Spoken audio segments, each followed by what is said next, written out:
akşam aynı hüzün yol gözler, iki gözüm düş kapımda beklerim, avucum içinde yüzüm.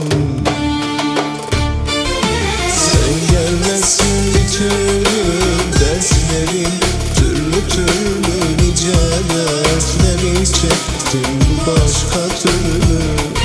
Sen gelmezsin bir türlü, dertlerim türlü türlü, nice dertleri çektim başka türlü.